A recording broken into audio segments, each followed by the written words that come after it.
سلام به همه دوستان، به کانال ما خوش اومدید.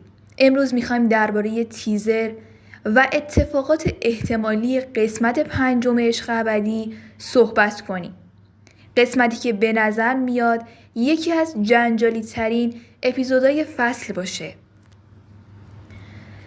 طبق چیزی که از تیزر منتشر شده، فضای ویلا کاملا ملتهب و پرتنشه.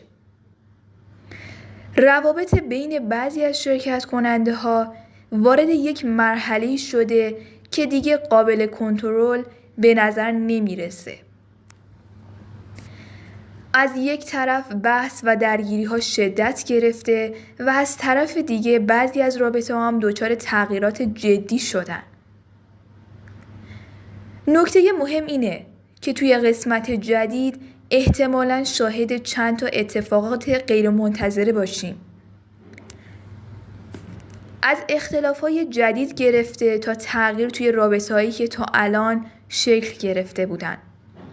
همین باعث شده مخاطب‌ها بیشتر از قبل کنجکاو بشن که ببینن پشت صحنه واقعاً چه خبره.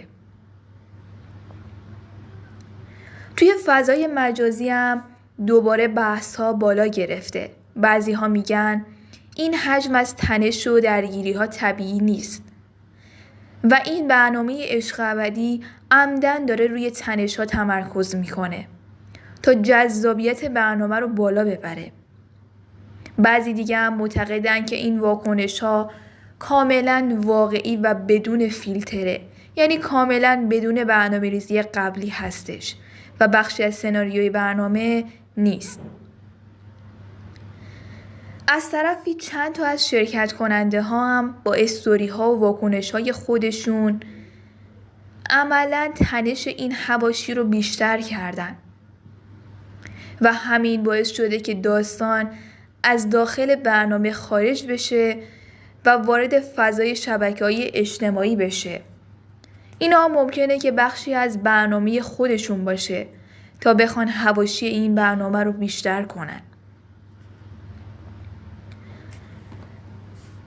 در کل به نظر میاد که قسمت 5 قراره یکی از شلوغ‌ترین و پرحاشیه‌ترین قسمت‌های این فصل باشه و احتمالاً هم بعد از پخش هم دوباره کلی واکنش جدید ببینیم.